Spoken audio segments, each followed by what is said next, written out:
Eh bien écoutez, pour l'instant elle s'organise de différentes façons. Il y a d'une part beaucoup de tracteurs qui se sont rassemblés à la préfecture de Chartres et qui attendent de partir demain. Et en attendant ici les blocages continuent. Regardez, on se trouve sur l'A11 en direction de Paris. Et ici il y a une quarantaine de tracteurs qui restent ici pour continuer à faire le blocage. Ils resteront aussi demain des tracteurs qui avaient un blocage qui avait été levé en attendant les annonces de Gabriel Attal et puis qui a été réinstallé. On est avec Félicien Richard. Alors vous êtes céréalier, regardez, vous voyez derrière, il y a, vous nous expliquez ça, c'est la Mayenne, c'est ça qui arrive en renfort. C'est nos collègues d'Eure-et-Loir aujourd'hui qui sont là.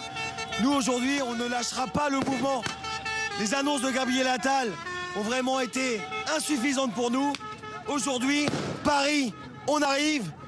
C'est complètement invraisemblable. Et ce qui se passe aujourd'hui dans le monde agricole. Et pourquoi là ils arrivent? Qu'est-ce qui se passe aujourd'hui? Les tracteurs là Les tracteurs nous rejoignent sur le poste d'autoroute aujourd'hui à 11. Pourquoi? Parce que pour dire qu'on est prêt à remonter sur Paris. Parce que suite à ces annonces-là, qu'est-ce qui se passe? Insuffisante.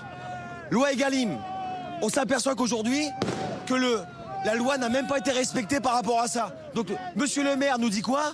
On va faire des contrôles, on va embaucher 100 personnes. Suite à ça, c'est quand même intolérable de penser ça aujourd'hui quand même. Et qu'est-ce que vous avez prévu, vous, demain et les autres agriculteurs ici? Nous, demain, le mouvement agricole en Eure-et-Loir, comme vous avez vu, tous mes collègues sont là, on reprend de l'ampleur. Nous, Paris nous fait pas peur. On monte à Paris. On monte à Paris. Nos collègues de la Mayenne et de la Sarthe passent sur la 11 ce soir, on se retrouve et on monte à Paris. Il n'y a rien qui vous nous arrête. Les gars sont au bout du rouleau.